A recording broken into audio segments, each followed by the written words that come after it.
મારા અવાજમાં એક વિચિત્ર ધ્રુજારી હતી અને હાથમાંથી પરસેવો છૂટી રહ્યો હતો. તેણે મારી તરફ જોયું અને તેના હોઠ પર એક કડવું સ્મિત આવી ગયું. તેના શ્વાસ ઝડપથી ચાલી રહ્યા હતા અને આંખોમાં એક વિચિત્ર ચમક હતી જે મને અંદર સુધી ડરાવી રહી હતી. મેં તે જ કર્યું જે મારા પ્રેમની માંગ હતી, પરંતુ તે કર્યું જે તારી નફરતે તારી પાસે કરાવ્યું. તેણે ધ્રુજતા હાથે એક ગળી કરેલો કાગળ મારી તરફ લંબાવ્યો. મેં જ્યારે તે કાગળ પકડ્યો ત્યારે મારા હાથ ખરાબ રીતે ધ્રુજી રહ્યા હતા. હું નહોતી જાણતી કે આ કાગળની અંદર શું લખ્યું છે, પરંતુ તેની હાલત જોઈને મને પહેલી વાર મારી નફરત પર જબરદસ્ત પસ્તાવો થઈ રહ્યો હતો. તે જમીન પર પડી ચૂક્યો હતો અને મારી દુનિયા સંપૂર્ણપણે બરબાદ થવાની હતી. મારું નામ પવિત્રા છે. અમે 2 બહેનો અને એક ભાઈ હતા. મા પિતાજી અમને બહુ પ્રેમ કરતા હતા. હું મારા ભાઈ બહેનોમાં સૌથી મોટી હતી, એટલે ઘરમાં દરેક વાત મારી માનવામાં આવતી. હું સૌથી વધુ સુંદર પણ હતી. હું મારી જિંદગીમાં ખૂબ ખુશ હતી અને હંમેશા સપનાની દુનિયામાં રહેનારી છોકરી હતી. જેવી હું મોટી થઈ, સપનામાં કોઈ રાજકુમારના ખ્યાલ સજાવા લાગી. પવિત્રા, તું તો કોઈ રાજકુમારની મહારાણી બનીશ. મારી સહેલી અમૃતાએ મારી તરફ ઈર્ષ્યાથી જોતા એક દિવસ કોલેજના મેદાનમાં કહ્યું, રાજકુમાર તો તેને મળવાનો જ છે. તું તેનું રૂપ તો જો, જે પણ જોશે તે દીવાનો થઈ જશે. બીજી સહેલીએ તેની વાત સાથે સહમત થતા મારા ગૌરવને વધુ હવા આપી. બસ કરો તમે બંને, મને શરમ આવે છે, મેં બનાવટી ગુસ્સા અને નખરા સાથે કહ્યું, પણ અંદરથી હું ખુશીથી પાગલ હતી. જોજો, મારો રાજકુમાર આવશે અને મને આ સામાન્ય દુનિયાથી ખૂબ દૂર લઈ જશે, જ્યાં ફક્ત પ્રેમ હશે. મેં મારી કાલ્પનિક દુનિયામાં ખોવાતા કહ્યું. મારી આંખોમાં એક ચમક હતી. મને ખાતરી હતી કે મારી સુંદરતાને કારણે મારી જિંદગી કોઈ પરીઓની વાર્તાથી ઓછી નહીં હોય. ઘરમાં પણ મારી આવી જ હાલત હતી. દરેક વ્યક્તિ મારા લાડ કોડ ઉઠાવતા હતા. પવિત્રા દીકરા, અહીં આવતો. માએ રસોડામાંથી અત્યંત પ્રેમથી આવાજ આપ્યો. જી માં, આવું છું. બસ કપડાં ઇસ્ત્રી કરી લઉં. મેં મારા લાંબા વાળ સંભાળતા બેદરકારીથી જવાબ આપ્યો. આ લે, ગરમા ગરમ વડા ખાઈ લે. તારા પિતાજીએ ખાસ તારા માટે લાવ્યા છે. તેમણે કહ્યું છે કે પહેલા પવિત્રાને આપજે. માં એ પ્લેટ મારી તરફ લંબાવતા હસીને કહ્યું. માં, તમે પણ કમાલ કરો છો. નાનીને કેમ ના આપ્યા પહેલા? તે તો રડતી હશે. મેં વડા મોઢામાં મૂકતા એક અદાથી કહ્યું. તે તો અત્યારે રમી રહી છે અને તું જાણે છે તારા પિતાજીનો જીવ તારામાં વસે છે. તે તારી કોઈ ફરમાઈશ ટાળી શકતા નથી. માએ હસતા હસતા કહ્યું. પરંતુ જિંદગીએ મારી સાથે એક અત્યંત અનોખી અને ભયાનક રમત રમી. એક દિવસ જ્યારે હું કોલેજથી પાછી આવી રહી હતી, રસ્તા પર હંમેશાની જેમ ભીડ હતી. હું મારી સહેલીઓ સાથે હસતી રમતી અને મારા ભવિષ્યના સોનેરી સપના વણતી રસ્તો ઓળંગવા લાગી. અચાનક એક બેકાબુ અને તેજ રફતાર મોટું વાહન અમારી તરફ આવ્યું. પવિત્રા, હટી જા, પાછળ થઈ જા. અમૃતાની જોરદાર અને ડરામણી ચીસ મારા કાને અથડાઈ. હું વળીને જોઉં કે કંઈક સમજી શકું તે પહેલા જ એક જોરદાર ઝટકો લાગ્યો અને મને એવું લાગ્યું જાણે મારું શરીરનું એક એક હાડકું તૂટી ગયું હોય. અકસ્માત એટલો ખરાબ હતો કે તાણે મને અંદર સુધી હચમચાવી દીધી. રસ્તા પર લોહી જ લોહી ફેલાઈ ગયું હતું અને મારી આંખો સામે ઘેરો અંધકાર છાવવા લાગ્યો. છેલ્લી વસ્તુ જે મને યાદ હતી તે લોકોનો ઘોઘાટ અને એમ્બ્યુલન્સનો તેજ અવાજ હતો. હું બેહોશીની હાલતમાં હતી. મારા ઘરના લોકો રડતા કકડતા મને હોસ્પિટલ લઈ ગયા. મારી હાલત બિલકુલ ઠીક નહોતી. ઘણું બધું લોહી વહી ગયું હતું. ડોક્ટર સાહેબ, મારી દીકરીને બચાવી લો. હું તમારી આગળ હાથ જોડું છું. મારું બધું લઈ લો. બસ મારી પવિત્રાને શ્વાસ આપી દો. પિતાજીએ રડતા ડોક્ટર સામે હાથ જોડ્યા. ડોક્ટરના ચહેરા પર ગંભીરતા અને ઊંડી ચિંતાના ભાવ હતા. તેમણે પિતાજીને સહારો આપીને ઊભા કર્યા. જુઓ, અમે પૂરી કોશિશ કરી રહ્યા છીએ, પણ ઈજાઓ ઘણી ઊંડી છે. પેટના નીચેના ભાગમાં ગંભીર ઈજા થઈ છે અને આંતરિક રક્તસ્રાવ કોઈ રીતે અટકી રહ્યો નથી. ડોક્ટરે સ્પષ્ટ હકીકત જણાવી. તો કંઈ કરો ને ડોક્ટર સાહેબ, અમારી તો દુનિયા જ લૂંટાઈ જશે. મારી દીકરી તો હજી બહુ નાની છે. માં જમીન પર પડતા ચીસ પાડી ઉઠ્યા. જુઓ, મારે તમને એક કડવી હકીકત કેવી છે. બચાવવાની છેલ્લી આશા જે હતી તે આ જ છે. ડોક્ટરે એક ઊંડો શ્વાસ લીધો. રક્તસ્રાવ રોકવા અને તેમનો જીવ બચાવવા માટે એક જ રસ્તો છે. આપણે તાત્કાલિક તેમની ગર્ભાશય કાઢવી પડશે. જો આપણે આગામી 10 મિનિટમાં ઓપરેશન નહીં કરીએ તો તે ગણતરીના કલાકોની જ મહેમાન છે. ડોક્ટરે 2 શબ્દોમાં પોતાનો અંતિમ નિર્ણય સંભળાવ્યો. આ તમે શું કહી રહ્યા છો ડોક્ટર સાહેબ? મારી દીકરીનો તો હજી જિંદગી શરૂ થઈ છે. તેના તો હજી લગ્ન પણ નથી થયા. આ તમે કેવો જુલમ કરી રહ્યા છો? માએ પોતાના વાળ ખેંચતા કહ્યું. નિર્ણય તમારા હાથમાં છે. જિંદગી બચાવી છે કે ભવિષ્ય? અમારી પાસે વિચારવાનો સમય બિલકુલ નથી. જો તમે સહી નહીં કરો તમે કંઈ કરી શકતા નથી. ડોક્ટરે કડકાઈથી ફોર્મ આગળ કરતા કહ્યું. તે સમયે મારા માતા પિતાને સમજાતું ન હતું કે મારી જિંદગી બચાવે કે મારું ભવિષ્ય, પરંતુ તે સમયે તેમના માટે મારી જિંદગી જ સર્વ હતી. ડોક્ટર સાહેબ, મારી દીકરીને બચાવી લો, ભલે ગમે તે થાય. તમે તરત જ ઓપરેશન શરૂ કરો. હું તેને મરતા જોઈ શકતો નથી. પિતાજીએ રડતા રડતા પોતાના દિલ પર પથ્થર રાખીને ફોર્મ પર સહી કરી દીધા. મારું ગર્ભાશય કાઢી નાખવામાં આવ્યું. જ્યારે હું લાંબી બેહોશી પછી હોશમાં આવી ત્યારે મને આ વિશે કંઈ જ ખબર નહોતી. મારા પેટમાં અસહ્ય દુખાવો હતો અને શરીર હલનચલન કરવાને લાયક નહોતું. મને તો માત્ર એટલી જ ખબર હતી કે મારો જીવ બચી ગયો છે, પણ હું જાણતી નહોતી કે મારી આવનારી જિંદગી કેટલી ભયાનક છે. થોડા દિવસ હોસ્પિટલમાં વિતાવ્યા પછી હું ઘરે આવી ગઈ. શારીરિક રીતે હું ખૂબ નબળી હતી, પણ મને લાગતું હતું કે હું મોતના મુખમાંથી પાછી આવી છું.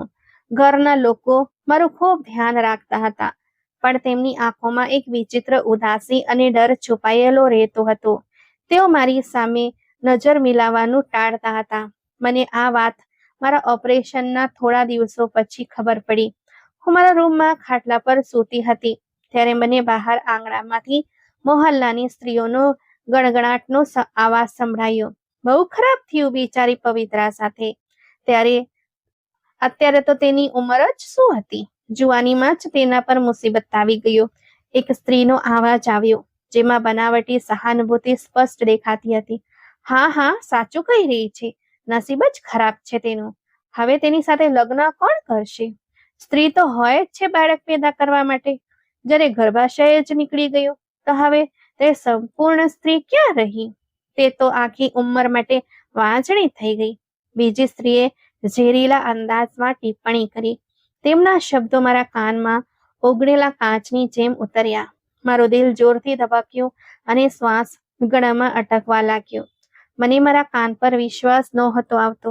હું લથડતા પગે ખાટલા પરથી ઊભી થઈ અને દિવાલનો સહારો લેતી દરવાજા પાસે આવીને ઊભી રહી ગઈ. અરે ચૂપ કરો, ધીમે બોલો. જો તેની માં સાંભળી લેશે તો પ્રલય આવી જશે. તેઓ તો કોઈને કાને ખબર પડવા નથી દઈ રહ્યા. પહેલી સ્ત્રીએ ડરતા ફસફસાવ્યું. મારાથી હવે વધારે ઊભું રહેવાયું નહીં. હું ઝડપથી રૂમની બહાર આવી.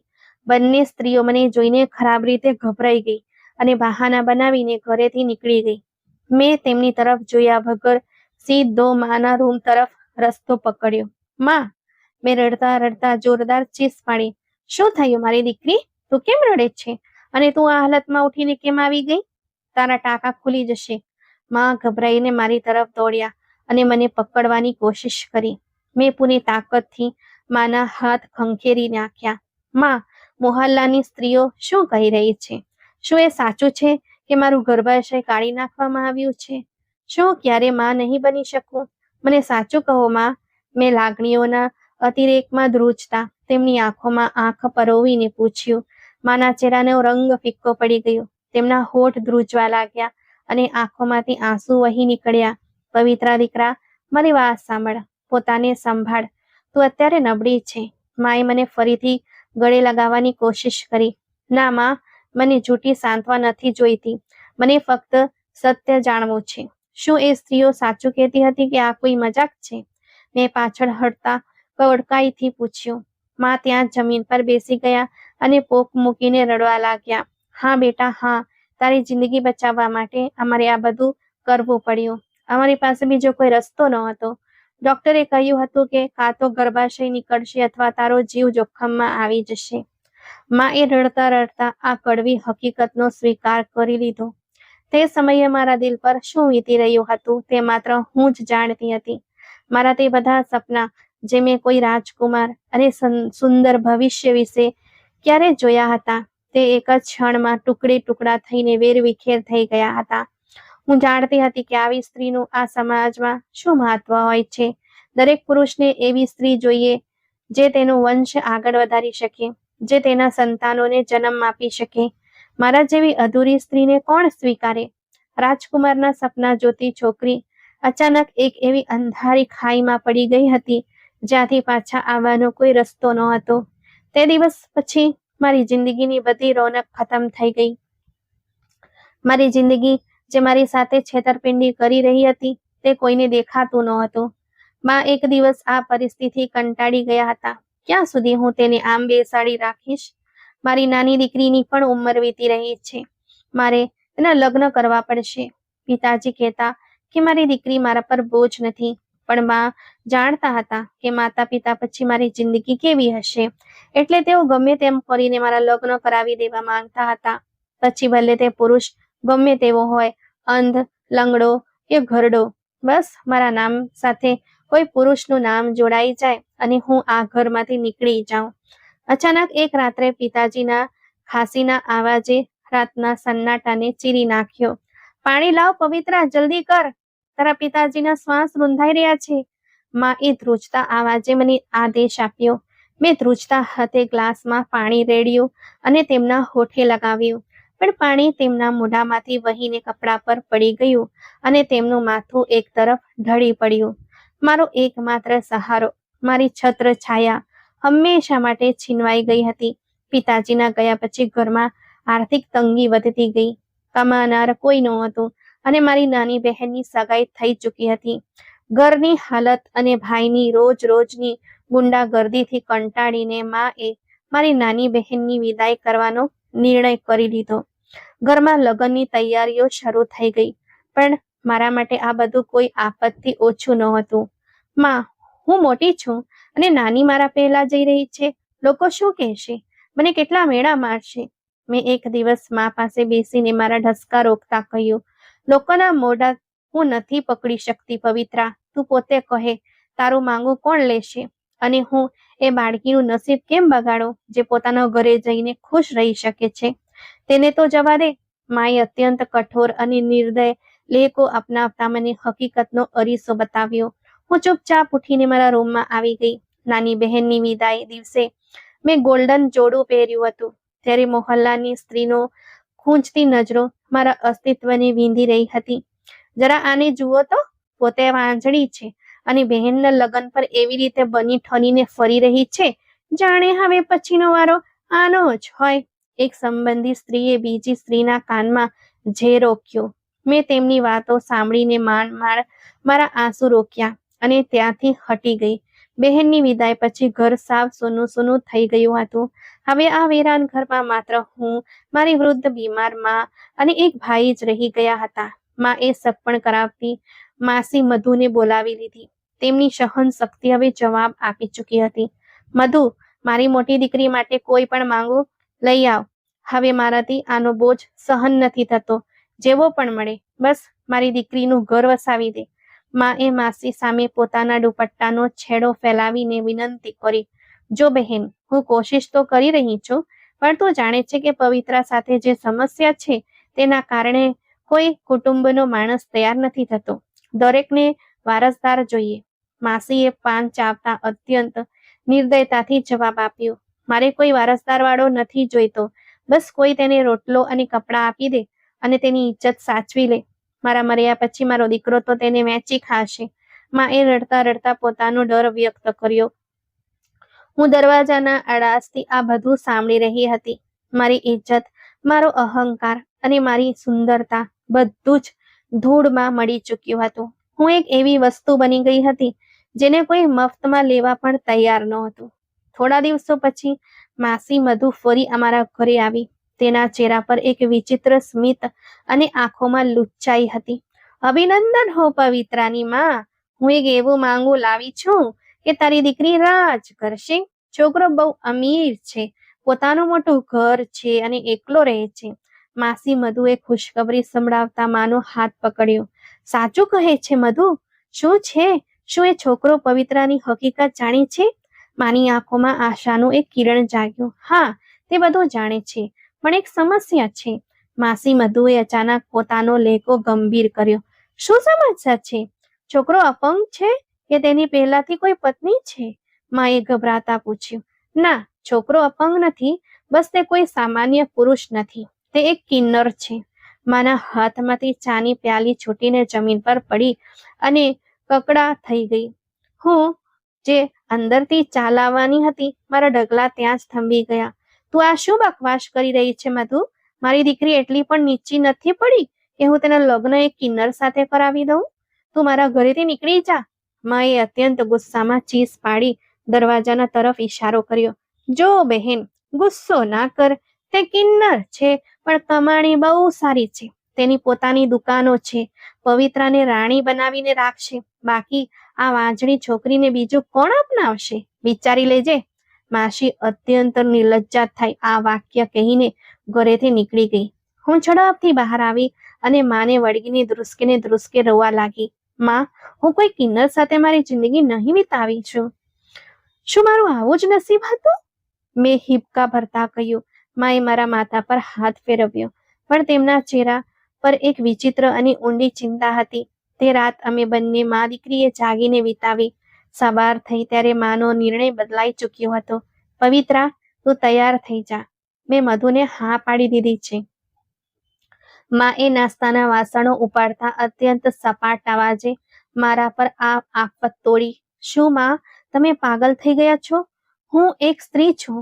હું કોઈ કિન્નરની પત્ની કેવી રીતે બની શકું? મને તેના નામથી જ સૂગ ચડે છે. મેં મારા વાળ ખેંચતા પાગલની જેમ કહ્યું. તો પછી શું કરું? કહે મને, શું કરું? ક્યાં સુધી તું મારા સહારે બેસી રહેશે? ખબર નથી ક્યારે મારી આંખો મીચાઈ જાય. તારો આ નકામો ભાઈ તારી સાથે કેવો વ્યવહાર કરશે, તું નથી જાણતી?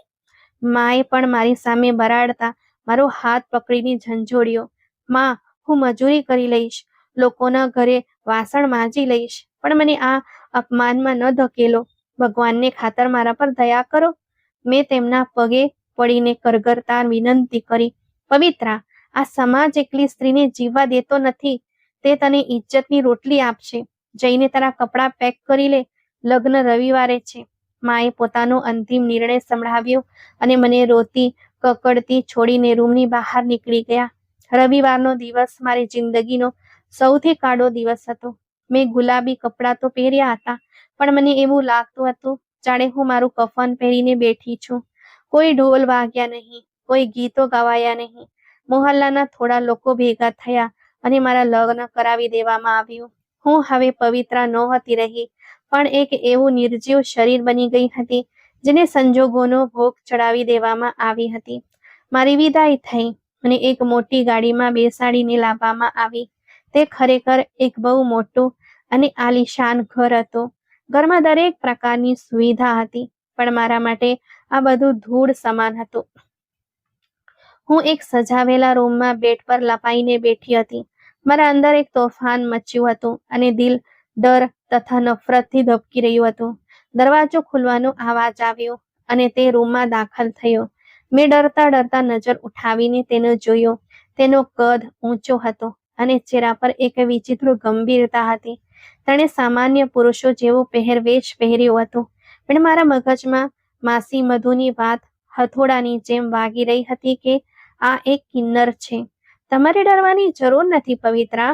હું જાણું છું કે તમે કયા સંજોગોમાં અહીં આવ્યા છો. તેણે અત્યંત નરમ અને ધીમા અવાજે મારાથી દૂર ખુરશી પર બેસતા કહ્યું. મારાથી દૂર રહેજો. મારા નજીક આવવાની કોશિશ પણ ન કરતા. મેં નફરત ભર્યા અવાજે તેને ચેતવણી આપી. તે મારી વાત સાંભળીને થોડો હેરાન થયો, પણ તેના ચહેરા પર ગુસ્સાનો કોઈ ભાવ નહોતો. હું તમારી મરજી વિરુદ્ધ તમને હાથ પણ નહીં લગાડું. તમે આરામ કરો, હું બહાર સોફા પર સૂઈ જઈશ. તેણે અત્યંત શાંતિથી જવાબ આપ્યો અને રૂમની બહાર નીકળી ગયો.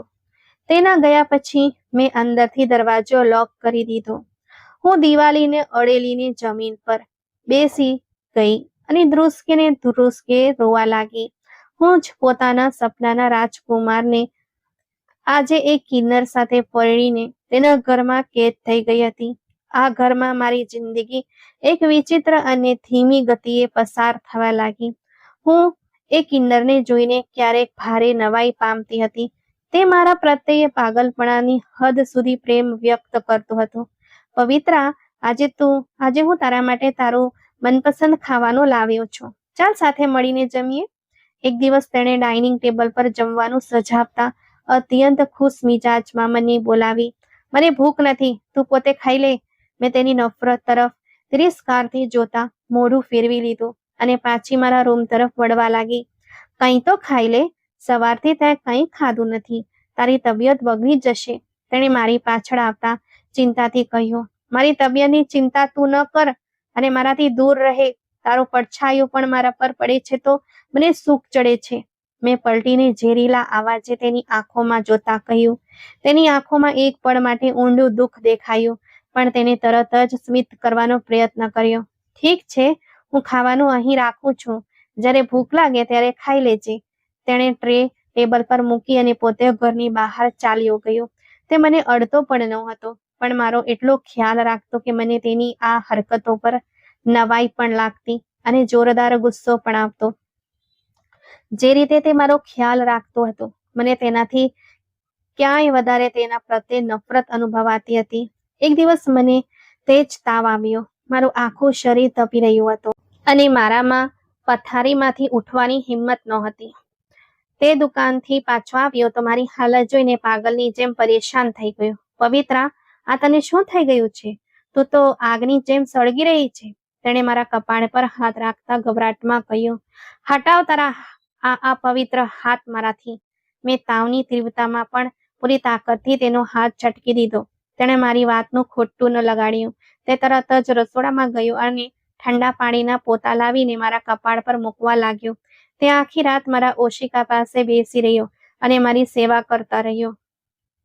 મને જરા પણ તકલીફ થતી તો તે મારા પર જીવ ન્યોછાવર કરવા લાગતો. હું આ બધું જોઈને પણ તેને ક્યારેય દિલથી સ્વીકારી શકી નહોતી.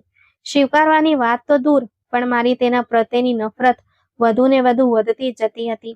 મને લાગતું હતું કે તે પોતાના આ ખોટા પ્રેમથી મને ખરીદવાની કોશિશ કરી રહ્યો છે. હું તેની સાથે વાત કરવી પણ પસંદ નહોતી કરતી, છતાં ન તો તેના પ્રેમમાં કોઈ ઘટાડો આવતો કે ન તો તે ક્યારેય મારી સાથે કડકાઈથી વર્તતો. તે એટલી નરમાશથી વર્તતો જાણે તેને દુનિયાની કોઈ બહુ મોટી ભેટ મળી ગઈ હોય. જો પવિત્રા, હું તારા માટે નવા કપડાં અને પગરખા લાવ્યો છું. તને આ રંગ બહુ ગમશે. તેણે શોપિંગ બેગ મારી સામે રાખતા બાળકો જેવી ખુશીથી કહ્યું. મને તારી લાવેલી કોઈ વસ્તુની જરૂર નથી. આ બધું મારા માટે કચરો છે. મેં બેગને લાત મારીને જમીન પર પાડી દીધી. તેણે ચૂપચાપ એ બેગ ઉઠાવી અને કબાટમાં મૂકી દીધી. તેના ઘરમાં મને કોઈ વાતની કમી નહોતી. કોઈ મને રોકવા ટોકવા વાળું નહોતું, છતાં મને તેનાથી હદ બહારની નફરત હતી. મારી આ નફરત દિવસે ને દિવસે એક ભયાનક સ્વરૂપ લઈ રહી હતી અને મારા મગજમાં આ જેલમાંથી નીકળવાની જોખમી યોજનાઓ બનવા લાગી હતી. હું આ કિન્નર સાથે મારી બાકીની જિંદગી વિતાવવાની કલ્પના પણ કરી શકતી નહોતી. સવારનો પ્રકાશ બારીમાંથી સીધો મારી આંખો પર પડી રહ્યો હતો. જ્યારે મારી આંખ ખુલી અને મારી સામે તેનો ચહેરો હતો. હું તારા માટે નાસ્તો બનાવીને લાવ્યો છું પવિત્રા, ઉઠી જા, નહીંતર ચા ઠંડી થઈ જશે. તેણે સજાવેલી ટ્રે મારા બેડના સાઈડ ટેબલ પર મૂકતા અત્યંત ખુશ મિજાજમાં કહ્યું. મેં એક ઝટકા સાથે ધાબળો મારા પરથી હટાવ્યો અને ગુસ્સામાં તેની તરફ જોયો. તને કેટલી વાર કહું છું કે મારા રૂમમાં મારી પરવાનગી વગર ન આવતો? તું આંધળો છે કે બહેરો છે? મેં ચીસ પાડીને તેને ધમકાવી નાખ્યો. તેના ચહેરા પરનું સ્મિત એક પળ માટે ગાયબ થઈ ગયું, પણ તેણે તરત જ પોતાની જાતને સંભાળી લીધી. હું તો બસ તારો ખ્યાલ રાખી રહ્યો હતો. તું કાલ રાતની ભૂખી છે. તારો રંગ પીળો પડી રહ્યો છે. તેણે ચિંતાથી મારી તરફ જોતા પોતાનો પક્ષ રાખ્યો. તારી આ ખોટી સહાનુભૂતિની મને કોઈ જરૂર નથી. તું મારી નજર સામેથી દૂર થઈ જા અને તારો આ નાસ્તો પણ અહીંથી લઈ જા. મેં હાથના ઈશારાથી તેને બહાર નીકળવાનો હુકમ કર્યો. તેણે એક ઊંડો શ્વાસ લીધો અને બીજો એક પણ શબ્દ બોલ્યા વગર ટ્રે ઉઠાવીને રૂમની બહાર નીકળી ગયો. તેનો આ નરમ લેકો અને સહન શક્તિ મારા અંદર લાગેલી આગને વધુ ભડકાવી રહ્યા હતા. બપોરના સમયે તે એક વાદળી રંગનો ડબ્બો હાથમાં લઈને ફરી મારા રૂમમાં આવ્યો. પવિત્રા, આ જો, હું તારા માટે શું લાવ્યો છું. મને ખાતરી છે કે તને આ બહુ ગમશે. તેણે ઉત્સાહભર્યા આવાજે એ ડબ્બો મારી સામે ખોલ્યો. એ ડબ્બામાં એક અત્યંત સુંદર અને ભારે સોનાનો સેટ રાખેલો હતો, જેની ચમક આંખોને આંજી રહી હતી. આ બધું શું છે અને તું આ કઈ ખુશીમાં લાવ્યું છે? મેં તે સોનાના સેટને અત્યંત તિરસ્કારથી જોતા પૂછ્યું. તું મારી પત્ની છે અને આ તારો હક છે. હું ઈચ્છું છું કે તું દુનિયાની દરેક ખુશી અને કિંમતી વસ્તુ મેળવે. તેણે આ મારી આંખોમાં જોતા અત્યંત લાગણી સાથે જવાબ આપ્યો. મેં એ ડબ્બો તેના હાથમાંથી ઝૂંટવી લીધો અને પૂરી તાકાતથી દિવાલ તરફ ફેંક્યો. સોનાનો સેટ જમીન પર પડીને વિખરાઈ ગયો. મને તારે લાવેલી કોઈ વસ્તુની જરૂર નથી. તું શું સમજે છે? તું આ પૈસા અને સોનાથી મને ખરીદી લઈશ? એક કિન્નરની લાવેલી વસ્તુઓ મારા માટે ગંદકીથી વિશેષ કોઈ નથી. મેં ઝેરીલા શબ્દો પસંદ કરીને તેના અસ્તિત્વ પર સીધો પ્રહાર કર્યો. તેની આંખોમાં ભારે વેદનાની એક લહેર દોડી ગઈ. તારે આવું ન કહેવું જોઈએ પવિત્રા. હું તારી ઇજ્જત કરું છું અને તું મારી લાગણીઓને દર વખતે પગ નીચે કચડી નાખે છે. તેના અવાજમાં પહેલી વાર હળવી ધ્રુજારી હતી. તો તું મારી પાસે શું અપેક્ષા રાખે છે? કે હું એક અધૂરા માણસને ગળે વળગીને ખુશીના ગીતો ગાઉં? તો મારી જિંદગીનો સૌથી મોટો શાપ છે. મેં તેની પીડાને નજરઅંદાજ કરતા વધુ નિર્દયતાથી કહ્યું. તે ચૂપચાપ જમીન પર વેરવિખેર થયેલું સોનું વીણવા લાગ્યો અને ડબ્બો ત્યાં જ ટેબલ પર છોડીને બહાર નીકળી ગયો. તેની આ સહન શક્તિ મને અંદરથી પાગલ કરી રહી હતી. મેં માથા પર ચાદર ઓઢી અને કોઈને કહ્યા વગર ઘરની બહાર નીકળીને મારી માના મોહલ્લા તરફ ચાલવા લાગી. ઘરનો દરવાજો ખુલ્લો હતો અને મા આંગણામાં બેસીને શાક સુધારી રહ્યા હતા. મને અત્યારે જોઈને તેમના ચહેરા પર ખુશીના બદલે ભારે ચિંતા છવાઈ ગઈ. પવિત્રા, તું અત્યારે અહીં શું કરે છે? બધું બરાબર તો છે ને? તારો વર ક્યાં છે? મા એ શાક એક બાજુ મૂકતા ગભરાટમાં પૂછ્યું. તે મારો વર નથી મા. તમે જાણો છો કે તે શું છે? હું હવે તેની સાથે એક પળ માટે પણ રહી શકું તેમ નથી. હું પાછી આવી ગઈ છું. મેં રડતા રડતા માને ગળે વળગવાની કોશિશ કરી. માએ મને પાછળ ધકેલી દીધી અને સખ્તાઈથી મારો હાથ પકડી લીધો. પાગલ થઈ ગઈ છે કે શું? આ શું બકવાસ કરી રહી છે? તારું ઘર હવે એ જ છે. માએ અત્યંત કરડા અને નિર્દય અવાજમાં મને ચેતવણી આપી. માં, હું તમારો પગે પડું છું. મને આ કેદમાંથી બહાર કાઢો. હું કોઈના ઘરે વાસણ માંજી લઈશ, પણ મને તે કિન્નર પાસે પાછી ન મોકલો. મેં તેમની સામે હાથ જોડતા કરગરી. તારી અક્કલ ઘાસ ચરવા ગઈ છે. મોહલ્લાવાળા શું કહેશે? કે એક વાંજણી છોકરીને તેનો વર પણ રાખી શક્યો નહીં અને તે પાછી માના માથે આવીને બેસી ગઈ છે. હું તારો બોજ ઉઠાવી શકું તેમ નથી. માએ મારી બધી આશાઓ પર પાણી ફેરવતા સ્પષ્ટ નિર્ણય સંભળાવી દીધો. તે જ સમયે મારો ભાઈ લથડતા ઢગલે આંગણામાં આવ્યો. મને જોઈને તેની આંખોમાં એક લાલચુ ચમક ઉભરી. અરે વાહ, મારી અમીર બહેન આવી છે. તારા પૈસાદાર વરે તને કેટલા પૈસા આપ્યા છે? લાવ, મને આપી દે. મને બહુ જરૂર છે. ભાઈએ મારો ખભા ઝંઝોળતા પૈસાની માંગણી કરી. મારી પાસે કોઈ પૈસા નથી અને તું મારાથી દૂર રહે. મેં તેને ધક્કો મારતા ગુસ્સે થઈને કહ્યું. પૈસા કેમ નથી? તે કિન્નર તો નોટોમાં રમે છે. જા, તેની પાસે જઈને માંગ અને મને લાવી આપ, નહીતર હું તને આ ઘરમાં પણ નહીં મૂકવા દઉં. ભાઈએ મને ગુસ્સામાં ધમકાવતા કહ્યું. આ ઘર મારા બાપનું છે. તારી મિલકત નથી કે તું મને કાઢી મૂકે. મેં પણ બરાડો પાડતા જવાબ આપ્યો. માએ આગળ વધીને મારા મોઢા પર સખ્તાઈથી હાથ મૂકી દીધો. ચૂપ થઈ જા પવિત્રા અને તમાશો ન કર. અહીં તારું કોઈ ઘર નથી. શરાફતથી તારા વર પાસે પાછી જતી રહે, નહીતર બકુલ તને જીવતી નહીં છોડે. માના અવાજમાં મમતાનું નામો નિશાન નહોતું. મેં અત્યંત લાચારી અને નફરતથી મારી મા અને ભાઈ તરફ જોયું. મને સમજાઈ ગયું હતું કે હવે આ દુનિયામાં મારું કોઈ ઠેકાણું નથી. મેં મારા ઘરના ઉંબરાને છેલ્લી વાર જોયો અને આંસુ લૂછતી પાછી વળી ગઈ. હું પાછી એ કેદખાનામાં પહોંચી તો તે દરવાજા પર જ મારી રાહ જોઈ રહ્યો હતો. તેના ચહેરા પર ઊંડી ચિંતા હતી. તું ક્યાં જતી રહી હતી પવિત્રા? મેં આખો મહોલ્લો છાણી માર્યો. મને ઓછામાં ઓછું કહીને તો જતી કર. તેણે મારી નજીક આવતા બેચેનીથી કહ્યું, હું જ્યાં પણ જાઉં તારે એની સાથે શું લેવા દેવા? તું મારો રક્ષક ન બન. મેં મારો પર્સ સોફા પર ફેંકતા ઝેરીલા અવાજે કહ્યું, મને લેવા દેવા છે, કારણ કે તું મારી જવાબદારી છે અને મને તારી ચિંતા થાય છે. તેણે અત્યંત ગંભીરતાથી જવાબ આપ્યો, મારી ચિંતા કરવાનું છોડી દે અને મને મારા હાલ પર છોડી દે. તો મારી જિંદગીમાંથી નીકળી કેમ નથી જતો? મેં ચીસો પાડતા મારા અંદરનો બધો ઉભરો ઠાલવ્યો. હું તને ક્યારેય એકલી નહીં છોડું, ભલે તું મારાથી ગમે તેટલી નફરત કેમ ન કરે પવિત્રા. તું એક દિવસ મારા પ્રેમને જરૂર સમજીશ. તેણે અત્યંત શાંત અને મક્કમ અંદાજમાં કહ્યું. તેની આ વાત સાંભળીને મારા મગજની નસો ફાટવા લાગી. તે મને કોઈ પણ સંજોગોમાં છૂટાછેડા આપવા કે આઝાદ કરવા તૈયાર નહોતો. મારી નફરત હવે એક ખતરનાક ઈરાદામાં બદલાઈ ચૂકી હતી, જેમાં દયા માટે કોઈ જગ્યા નહોતી. મને ગમે તે ભોગે આ માણસ રૂપી નરકમાંથી છુટકારો જોઈતો હતો.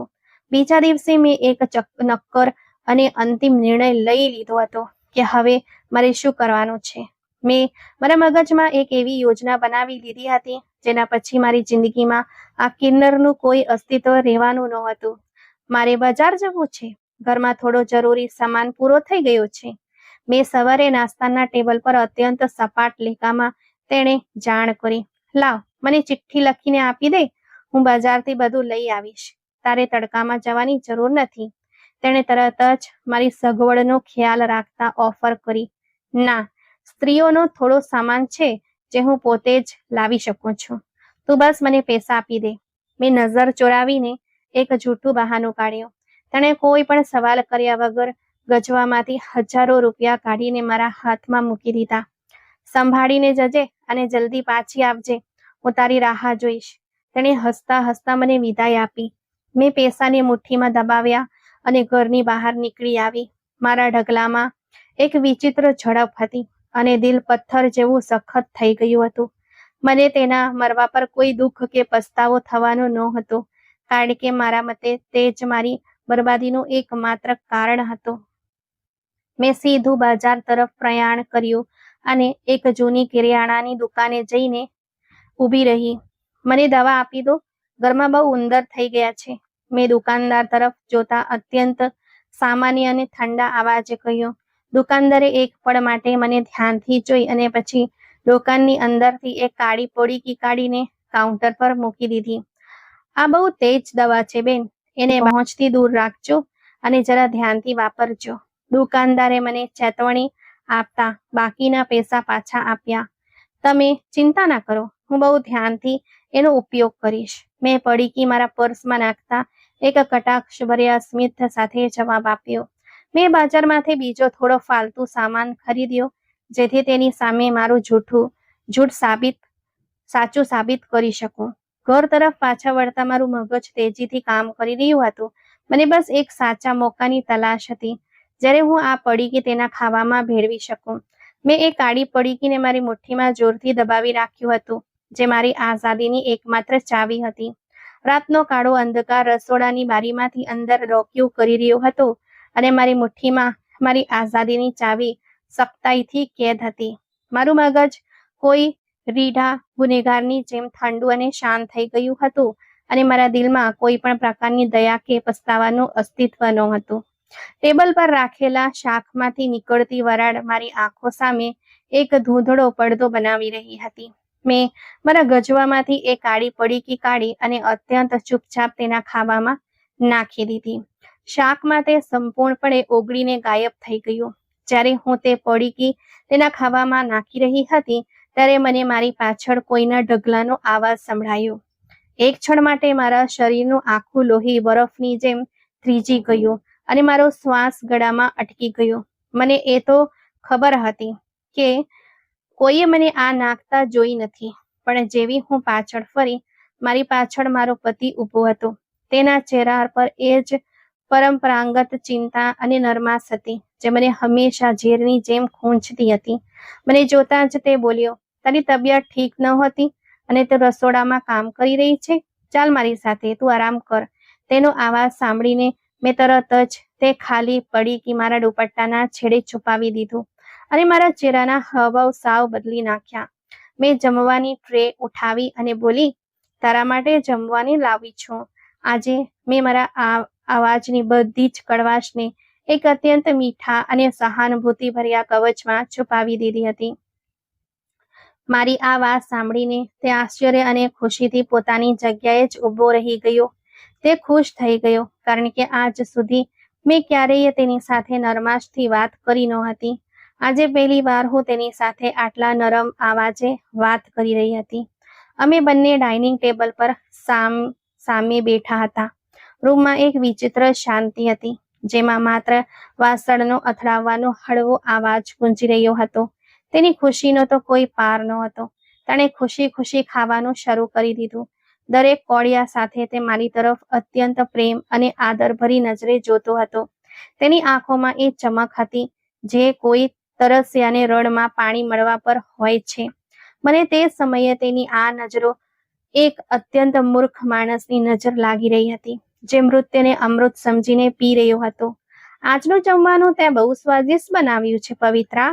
મને વિશ્વાસ નથી આવતો કે તે આટલા પ્રેમથી મારા માટે આ બધું તૈયાર કર્યું છે. તેણે શાકના વખાણ કરતા અત્યંત લાગણીશીલ અને ધ્રુજતા અવાજે કહ્યું. મેં તેની વાતનો કોઈ જવાબ ના આપ્યો, બસ એક હળવું સ્મિત મારા હોઠ પર સજાવી દીધું. હું મનમાં એ વાતથી ખૂબ ખુશ થઈ ગઈ રહી હતી કે બસ થોડી જ વારમાં આ મારી જિંદગીમાંથી હંમેશા માટે ચાલ્યો જશે. મારું મગજ યોજનાઓ બનાવી રહ્યું હતું કે કેવી રીતે હું દુનિયા સામે વિધવા હોવાનું રડવાનું નાટક કરીશ અને કેવી રીતે સૌને વિશ્વાસ અપાવીશ કે આ એક કુદરતી મૃત્યુ હતું.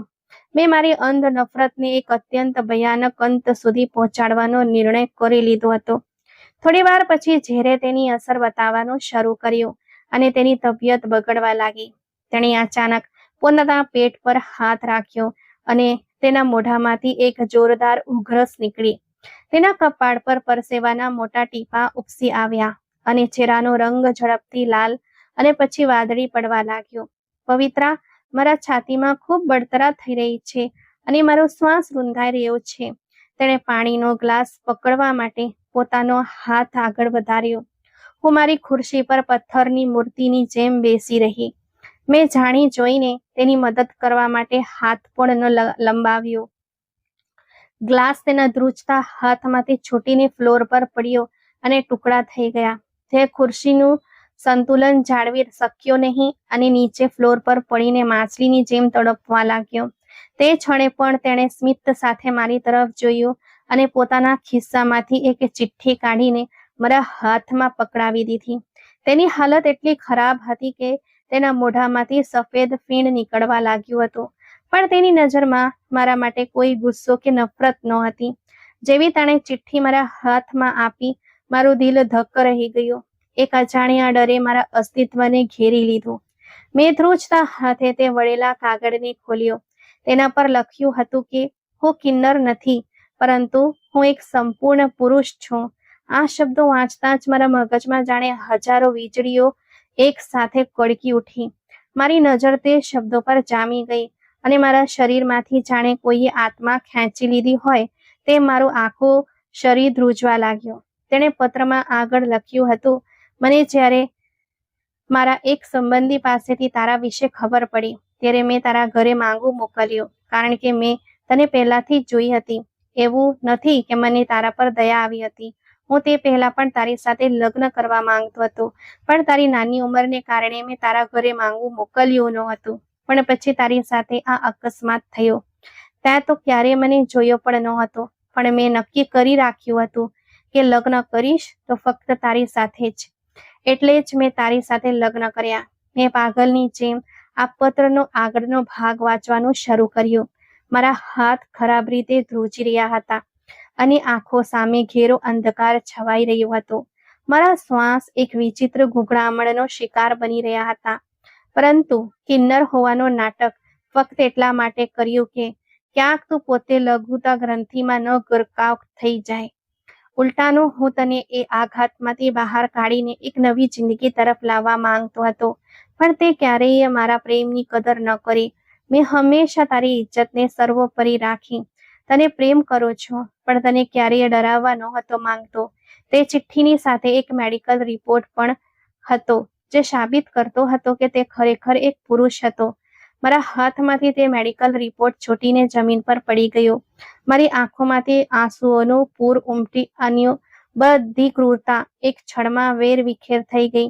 તેણે અંતમાં લખ્યું હતું, મેં તને ક્યારેય સ્પર્શ નથી કર્યો, કારણ કે હું તને તારી ખુશીથી મારા જીવનમાં સામેલ કરવા માંગતો હતો, પણ તું ક્યારેય મારી થઈ જ નહીં. આ બધું વાંચીને જાણે મારા માથા પર આપ તૂટી પડ્યો. તેણે તે પરબીડિયામાં એક કાનૂની દસ્તાવેજ પણ રાખ્યો હતો, જેમાં તેણે પોતાની બધી મિલકત મારા નામે કરી દીધી હતી. તેણે પોતાનું સર્વસ્વ મારા પર ન્યોછાવર કરી દીધું હતું. પણ આજે સાચે જ મારી પાસેથી બધું છીનવાઈ ગયું હતું.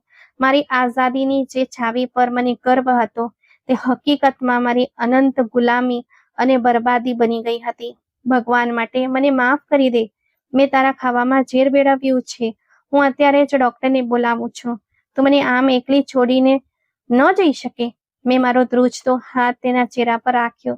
મેં ફોન તરફ ભાગવાની કોશિશ કરી, પણ તેણે પોતાની છેલ્લી તાકાત ભેગી કરીને મારો હાથ પકડી લીધો અને ના પાડી હોય તેમ માથું હલાવ્યું.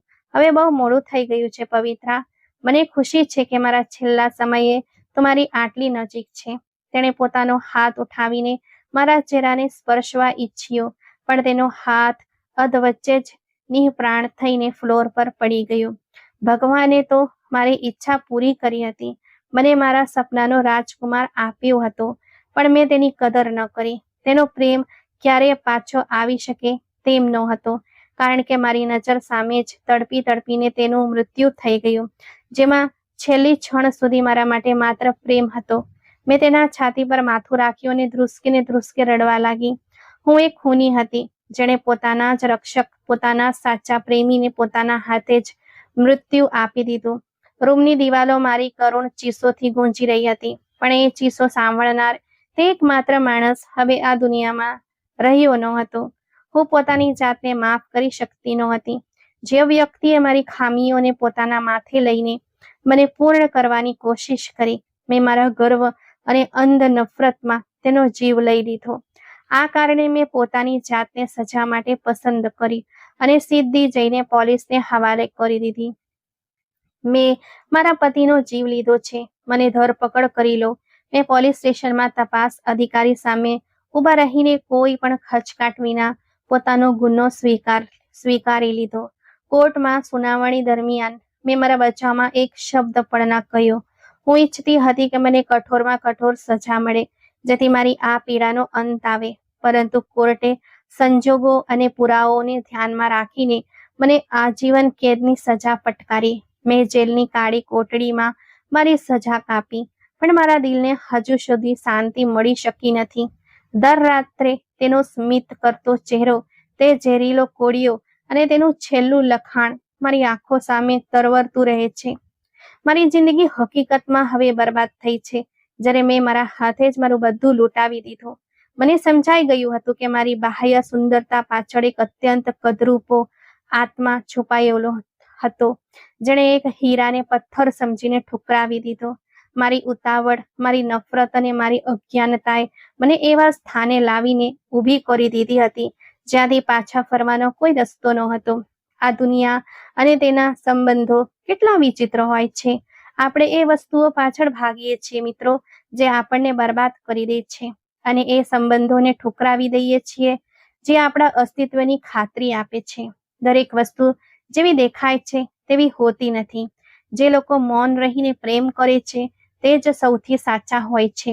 મિત્રો, કોઈ પણ અંતિમ પગલું ભરતા પહેલા સત્યની તપાસ ચોક્કસ કરો, કારણ કે વહી ગયેલું લોહી અને વીતી ગયેલો સમય ક્યારેય પાછો આવતો નથી.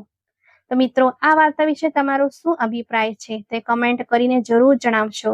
જો વાર્તા પસંદ આવી હોય તો લાઈક, શેર અને ચેનલને જરૂરથી પ્લીઝ સબસ્ક્રાઇબ કરજો. આભાર.